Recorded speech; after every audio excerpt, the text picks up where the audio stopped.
Cette vidéo concerne loi marocaine sur la liberté des prix et de la concurrence. Si vous avez trouvé cette vidéo utile, veuillez aimer et vous abonner. Au Maroc, la loi sur la liberté des prix et de la concurrence est le texte législatif qui définit les dispositions régissant la liberté des prix et organise la libre concurrence.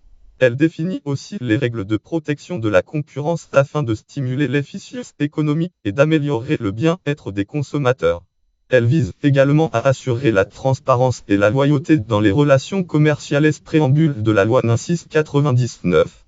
Présentation. La loi est composée de 9 titres. Titre 1er, champ d'application. Titre I de la liberté des prix. Titre 3, des pratiques anticoncurrentielles. Titre IV, des opérations de concentration économique. Titre V, de la procédure des décisions et des voies de recours. Titre 6, des pratiques restrictives de la concurrence. Titre V, dispositions particulières relatives aux produits ou services dont le prix est réglementé. Titre 8, des enquêtes et sanctions. Titre 9, dispositions transitoires et diverses.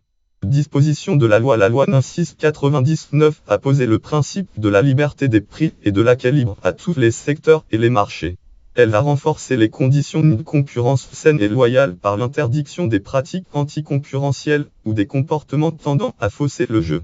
Ainsi, elle a prohibé les ententes sur les prix ou sur la répartition des marchés et les abus de position dominante qu'occupe un opérateur ou un groupe d'opérateurs sur un marché. À côté de ces dispositions, l'article 8 introduit 2 exceptions aux pratiques anticoncurrentielles. Les premières concernent les pratiques résultant d'un texte législatif ou réglementaire. Les secondes visent les accords qui ont pour effet d'assurer un progrès économique sans gêner la concurrence. Une attention particulière a été accordée à l'agriculture au Maroc, secteur agricole, et à celui des petites et moyennes entreprises PME. Ainsi, certaines catégories d'accords ou certains accords sont permis lorsqu'ils ont pour objet d'améliorer la gestion des PME ou la commercialisation par les agriculteurs de leurs produits.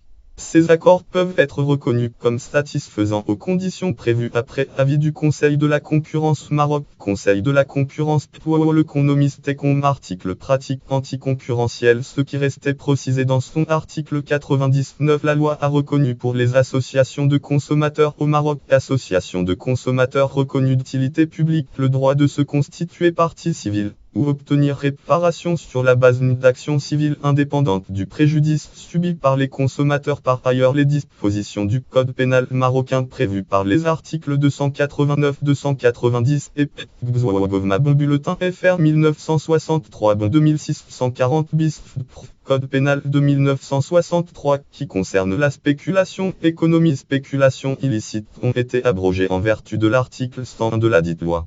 Date clé, date 6 juillet 2000, publication de la loi NIN 699 au bulletin officiel NIN 4810, date 17 septembre 2001, approbation du décret NIN 20854 pris pour l'application de la loi NIN 699, date 4 janvier 2010, promulgation de la loi NIN 38 modifiant et complétant la loi NIN 699 par le Daïr NIN 9237 du 18 mars 1431, 4 janvier 2010. Notes et références, voir aussi article connexe Code pénal marocain, loi marocaine 31.8, lien externe, catégorie loi marocaine, catégorie droit privé au Maroc, catégorie 2000 au Maroc.